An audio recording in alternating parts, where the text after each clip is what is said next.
Hello and welcome to another episode of Ask Earl Anything, number 20. And this is a big episode. I had a feeling in round 17 that I was going to probably hit 1,000 subs.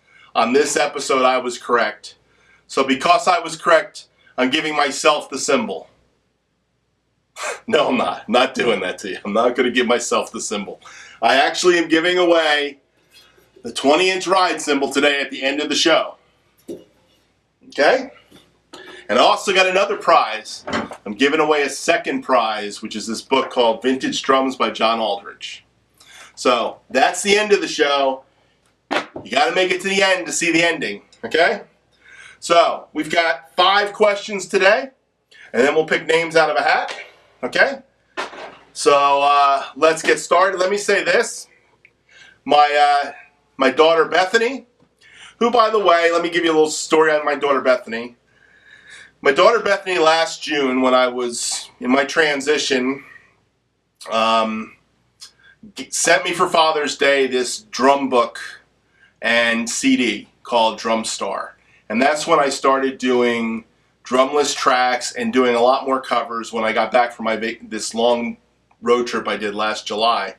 So about August of last year is when I really started picking up and doing more covers every day and really started working on this channel. And I had very few subs at that point. I had probably about 30 subs at that point. 30 people that would actually watch my channel on any kind of basis. And that was basically subs I picked up over the first 6 years I had a channel. And I had a few videos up there. I had one video that had like 1,000 views on it. That was the highest views I had, called Sideman Bop. That was my small beginnings. So technically I've been at this 5-6 years, but really I would say my career as doing this YouTube channel really started in 2017. And I was under 100 subscribers back in August when I really started taking off with this. But it was last June that my daughter Bethany gave me Drum Star and I started doing Music Minus One tracks. And some of those early tracks were Misty. Trying to think some of them. Misty was one of them. One Note Samba. Psychedelic Sally. Feeling All Right. Some great tracks that I did early on that had no drums on it. And you guys know I love to play drumless tracks. And these were tracks I used to play as a kid. So anyhow, that was the start of this YouTube channel. So I have to give it to my daughter Bethany, and she wrote, actually it says, "I'm a drummer dad, just like a normal dad, except cooler." I keep missing the except cooler part. Alright? Another sub. No, I'm only kidding. It's not another sub. Just kidding about that. The first question is from Zach's Drums. And Zach's wrote, I like how you broke down the questions. Do you think you'll ever add effects to your cover videos? Questions for next week. And then I asked him, can you clarify that? And he said, I mean more video effects, because you just have one camera angle, and if I'm not mistaken. And I'm sure you tweak your audio because everything sounds great, but you only use one camera. Well, thank you, Zach, for the question. Let me explain why you get one camera angle for the most part. Now, I have done multi-camera videos. The most I've ever done is 3 cameras. And I use a Mac with iMovie. iMovie only allows you to bring in 2 streams of video. So to do a 3-camera shot in iMovie means you render it, you get your video, and then you cut your 3rd camera into the other cuts of the first 2 cameras. So I do some 2-camera stuff. If you looked at, if you saw the tune "Listen to the Music" by the Doobie Brothers, I did 2 cameras. But my secondary camera is pretty cruddy. I have a zoom, and I got this knockoff GoPro, and I could use my iPads, but it's a real pain using the iPads. I could use my iPhone, but it's a real pain getting the video off.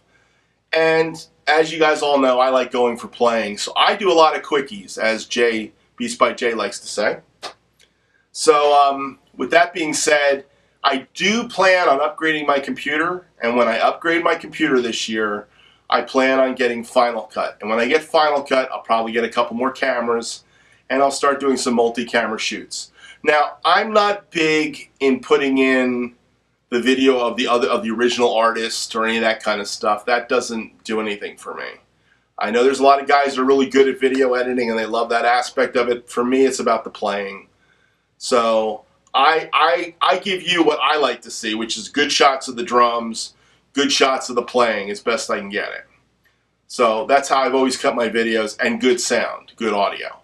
But I probably could up my game, especially now that I'm over 1,000 subs, and you know, GoPro's going to probably give me an endorsement any day soon. Anyhow, that's question number 1. Thanks, Zax, for that question. The next question is from Zeptimp, Z-P-T-I-M-P, Zeptimp. I think this guy does a lot of classical, from what I could tell. I went to his site. He asks, can you mic your concert toms and add reverb, compression, and gated effects? Maybe a demo video on getting that sound in the studio. Alright. Zeptimps. I think it said Zeptimps, right? Zeptimps. Let me give you... There is a video I have where I did miking from underneath and I showed that technique. And what I will do is I will update that video and use some of the current videos I've done with separate ways and a couple others, and try to do a little voiceover on how I use compression and those effects on concert toms. Unfortunately, in Ask Earl Anything, it's really hard to do that effect because I speak to the camera mic, and I don't have all the mics set up for the kit to do that. Plus, I think probably if I do another video, it'll give you a better lesson on how to do it. So I will take that as a lesson challenge for one of my future drum talks, and I will work on doing that. But I recommend that you check the link to the video I'm going to include in the card section, which will be my first video about miking concert toms from underneath. I did that about January, I guess, end of December, January. So that's coming out. All right? Great question, though. Thank you. This is actually going to be a shorter episode than I've done in a while. Last episode was out there crazy, 50 minutes. So this episode is going to be a shorter episode. I can tell you that right now. I got a few less questions. I guess I answered so many questions last time that you guys couldn't think of a lot of questions for this episode, which is fine, because this is a special episode in a lot of ways to me. So let's go into the next. My next question is from my friend Skip Trace, and Skip was one of the guys that's been with me early on. I think before I had very many subscribers. So Skip wrote, "Hey bro, very entertaining and informative Ask Earl Anything. Have you ever thought about doing a series on Gretsch drum history? I've owned a set of Gretsch drums in the 70s, but then I saw the light and traded it for Rogers." He's a big Rogers guy. "I still don't know much about their history. I watched their video tour of their current Gretsch factory. It's still owned by the Gretsch family. Still using lots of equipment, a lot of the same equipment to make drums like they used back in the day." Okay, Skip. Well, first off, I know a lot about Gretsch drums, but I don't consider myself a guy that can give you the history of Gretsch drums all the way back. Now, I have 2 books on Gretsch drums, this being my most current book, and I actually bought this when at Maxwell's Drum Shop. I don't know why guys don't like to say what drum shops they go to and stuff. I don't care if I advertise for Maxwell's Drum Shop. I mean, it's a nice shop. I bought a couple cymbals there and stuff. I don't care. But this is the definitive book, the Gretsch drum book, and I mean, it has got color pictures and catalogs and everything. So, the heyday of Gretsch was in Brooklyn, that I do know. And it was in the 50s and 60s, and that's when all the jazz drummers in New York were going to the Gretsch factory to buy Gretsch drums. And the secret of Gretsch drums is their Jasper shell. But Skip, which is really James, that's his name, James, I will try to do a whole episode on Gretsch drums. I probably am due for that. I did one on Zildjian, I've done one on Sabian, I've done one on Paiste. So I will try to do a whole episode on Gretsch drums and really knock it out of the park. But I've been a Gretsch user for a long time. The recent Gretsch history has been interesting in that the Gretsch family sold the name to the Custom Instrument Company back in the 70s, Baldwin and Custom. So Custom made PA equipment, I think, and amplifiers and things. Baldwin was making pianos. And that's when Gretsch sold their business. And I'm not sure where they moved to. I don't know if it was Kentucky or they moved the factory out of New York, though. I do remember that. And my 79 kit was built under the Baldwin family. And then they weren't doing too well. So in 1980, they sold it to a guy named, I think his name was Charlie Roy. But I may have to go over that again with the real name. But this guy took the company to another place. And he introduced concert toms, actually not concert toms, but power toms, and a lot of cool colors. And he was the guy in the 80s, the 80s to mid 80s, somewhere in there. And then eventually he sold it back, the company back to Fred Gretsch Jr., who took the company back, I think, by the 1990s somewhere. And then Gretsch did I'll tell you what Gretsch did in the recent future, in recent history, that really helped them out, which somewhere around the late 90s, early 2000s, they got into a distribution deal with Command Music. And Command was to the Gibraltar people. They did Gibraltar hardware and stuff. And at that point in time, when they became Command Music, they got their drums distributed in places they hadn't been before a lot. And they used to be only in like really small drum shops for a long time. You couldn't really find Gretsch drums for a long time. The 80s and 90s were the period of the Japanese companies like Yamaha, Pearl, and Tama. So Gretsch really found their name when the custom drum companies came up, like DW. And DW started out as a custom drum company. They didn't make very many drums back in 1980, in the 1980s. But by the early 1990s, they started making drums. And somewhere in the 90s, Fred Gretsch got his company back. I think then he got Vinny Colaiuta to be an endorser and Harvey Mason to be an endorser. And they were off and running. And then he got Command Music, Gibraltar, to take off and start distributing his drums. And that's when the company really took off, I think. And then they started to do drums out of Taiwan and China and started making better hardware, and they made the Renown series, and then they brought in the Catalina Club series and the Catalina Maple and the Catalina Birch. And that's when Gretsch became a household name again for the first time. Because truly in the 70s, Gretsch was really the name of jazz guys.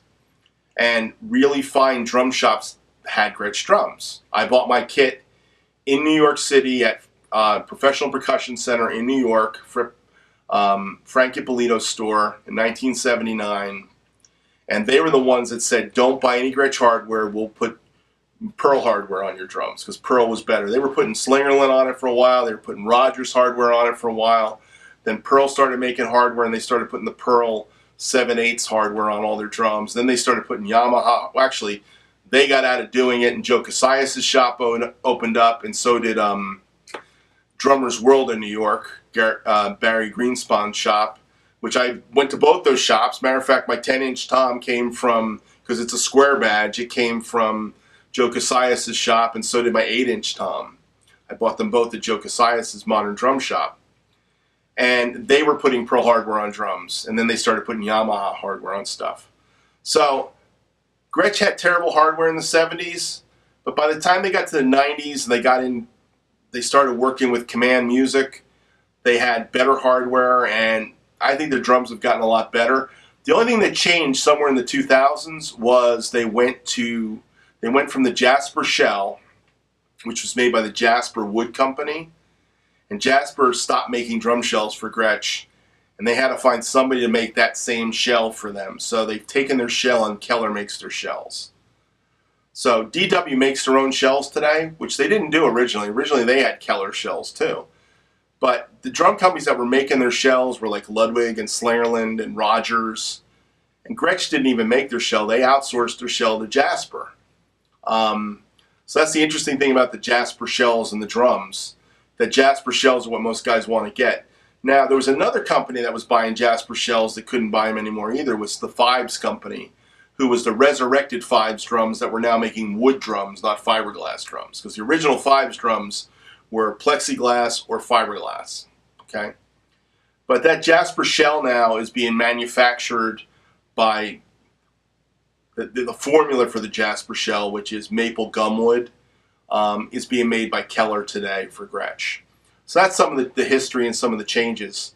And there's probably a ton more to talk about Gretsch. I mean, there's so much stuff to talk about. But I love Gretsch drums, and I could probably talk about an hour on it if I think about it. I didn't think I was going to say 5 minutes worth of stuff, and I think the camera's going to run out now on me. So, James, I hope that helped, and I will try to do a whole episode on Gretsch drums. All right, and my last question. I saved my last question for the guy who really helped me build this channel, and that's why I saved his question for last. Like I said, this is going to be a shorter episode. Last year, around October, I was starting to get a little more creative with making drum covers and things. And I had some drumless tracks that I'd acquired from downloading on the internet years ago. I found them. And one of them was a song called Carry On My Wayward Son. Or Carry On Wayward Son, I guess is what it's technically called. By Kansas. And I made a video of that. And I don't know if Drumman190 found me before I made that video, or if he found one of my other videos. He might have actually found Rosanna, to be honest. I think I might have made Rosanna first. So I had a drumless track of Rosanna, and I tried Rosanna, and of course, some people say you did a great job, some people say you didn't do such a great job. Whatever your opinion on my drumming on Rosanna, I may do that again someday, just to show you I can really play it. But I was just trying to churn out a video that day, and Rosanna's kind of like Separate Ways. As you all know, I spent some time on Separate Ways. I did not spend as much time on Rosanna as I should have, probably. So I may have to go back and recut Rosanna one day. But I think he found me after Rosanna. And the guy I'm talking about is Drumman190, William. And he found me, and he sent me I don't know, I guess he got me on Google, on YouTube, and I sent him my email address.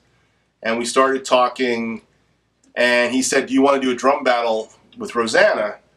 And he paired me up with another guy, another friend of mine, Jeff Holden. And Jeff wasn't a friend, he was just starting out his YouTube channel at the time. And he paired us together, and he got me into doing some drum battles. And from October till January, I guess till about February, beginning of February, my life changed a lot. I was doing a lot of drum battles. I did a bunch of drum battles back then. The biggest drum battle being the drum cover of the year of 2017, where him and Bill, Drum Covers by Bill, put together a contest, and I got to thank Bill too. And I submitted Carry On Wayward Son for the contest, and it was 10 drummers. Then it got whittled down to 3 drummers. One of them was Beats by Jay. The other one was BD Dubs. And I went against those 2 great drummers, and somehow I won. I don't know how I won the video. I don't know how I won Drum Cover of the Year. And that was the day that I went from, I was inching up. I crossed the 100 somewhere around October-ish. I crossed the 100 mark. And somewhere around January 1st, I hit 200. And somewhere around January 2nd or 3rd, I had 400 subscribers. Boom. And I had 3,000 hits on that Carry On Wayward Son video. And that was the beginning of saying, wow, maybe I can do this. And then YouTube changed the rules and said you need 1,000 subs to monetize, because I had monetized up to that point. And I said, crud, now I got to really work hard to get 1,000 subs to go back to making some money. I already made like 40 bucks. I got 40 bucks in the bank with Google I haven't collected yet. I think it's 46 and change. So anyhow, William is the reason why. I'm just all that long story to say that William is one of the main reasons why I'm at the place where I'm at today, where I've got 1,000 subs. I mean, if it wasn't for Drum Cover of the Year, I don't know if I would have gotten as many subs as quickly as I did. And that was a big help. Of course, I did a lot of videos. If you look at my video count, it's well over 200 videos. So I was churning out videos, and that's another part of my story. I was living the dream last year, basically. You know, I was doing some consulting work on the side. I was teaching drum lessons. But for the most part, my wife would come home at night and say, what'd you do today? I said, I did a little work for my friend. I'm working on this project. And what else you do? I made a drum cover. I was making drum covers every day for a while. So now I have to work hard, because I work on the weekends. I'll make 4 or 5 or 6 drum covers sometimes. Well, that's what I'll do on my weekends. So, but William was a big big factor in this. So William said to me, any thoughts on doing a Chicago medley? Well, William knows that Chicago is one of my big influences. And I don't know. I don't know about doing a medley, but I'm going to definitely be doing some more Chicago songs. And matter of fact, one of the things I'm going to do is I'm going to start putting playlists together by artists I've done. I've got like 4 Chicago videos. So I'm going to put those 4 videos in a playlist. And I'm going to put a playlist together for Elton John this week. I'm doing some Elton John songs. I've done a couple Billy Joel's.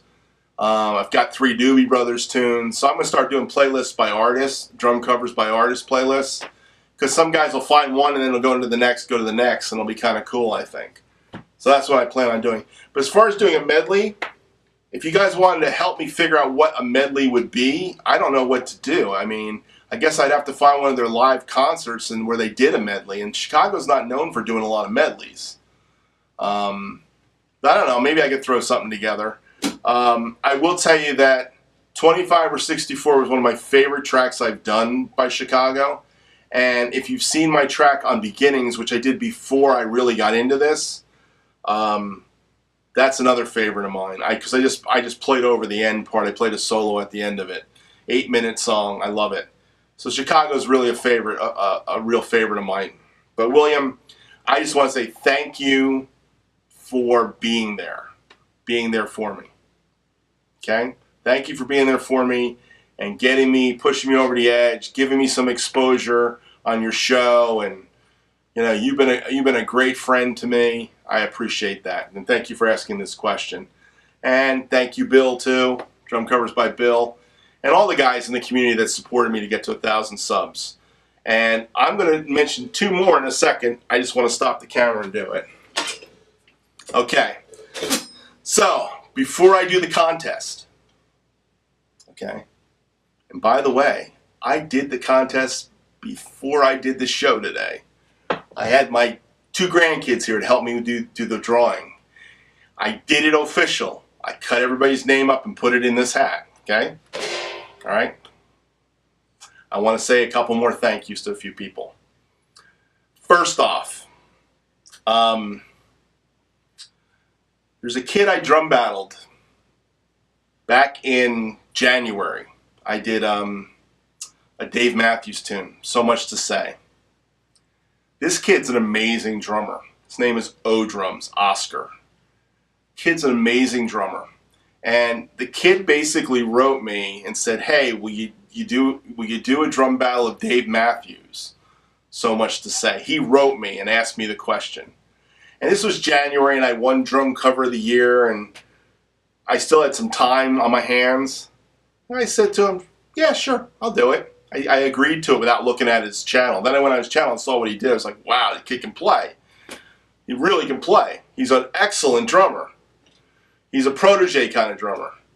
I mean, I'm not sure if he's 12, 13, or if he's 10, 9, 10. I'm not sure. I'm sorry. You look young, Oscar. You really do. By the way, someday you'll thank me for saying things like that. When you're my age, when people say I look young, that's a great compliment. But I know when you're young, it's not. I got my granddaughter doing the drawing, and she's 10, and she wants to be older. You know, don't try to grow up too fast.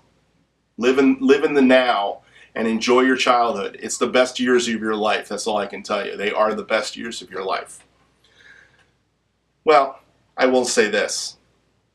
Every year is a great year of your life. Every year you breathe is a great year of your life. And I have a lot to be thankful for in my life because I have beautiful children, a beautiful wife, and beautiful grandchildren. So I have nothing to complain about.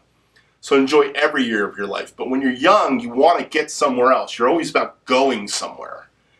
And what I've learned about life is life's the journey. So Oscar, during this time, enjoy this journey. Enjoy this time. It's the time for you to do that. Now, with that said, Oscar did something that just blew me away. I hit 1,000 subs. I'm going to put a link in the description of this video this week, or a card, or both. Okay, he did a great little video about me hitting 1,000 subs. I want to thank you, Oscar, for that officially. Thank you so much for that. That just warmed my heart up. I had to share it with my family. So I'm going to share it with all of you. So thank you, Oscar. And then there's another guy. The last few months, I've found a few new friends, and they're faithful viewers. They watch my show. Brian Corey's one of them. Brian Corey watches my videos, and he writes nice stuff on my videos all the time. And I have another guy, 2112 Drums, who I'm calling Mr. P right now, okay? Mr. P, we'll call him. But 2112 Drums watches my videos, and he comments on my videos, and he says nice things. He even had a link on his channel saying, go check out Earl Bennett, Earl Drums channel, which was amazing. I didn't know another guy had a link to my channel. He was pushing my channel. So thank you, 2112 Drums. I just want all you guys to know that have said nice things about me. I'm just honored to be here and shooting videos and you guys watch these things. All right? So I just wanted to give some shout outs to some of the guys that have been, they say they're influenced by my playing and I'm their favorite channel. And that just amazes me to no end. It really does. But it warms my heart, and it does a lot of good things for my soul. So anyhow, thank you so much for watching my channel and watching Ask Earl Anything. I thank you guys so much. All right.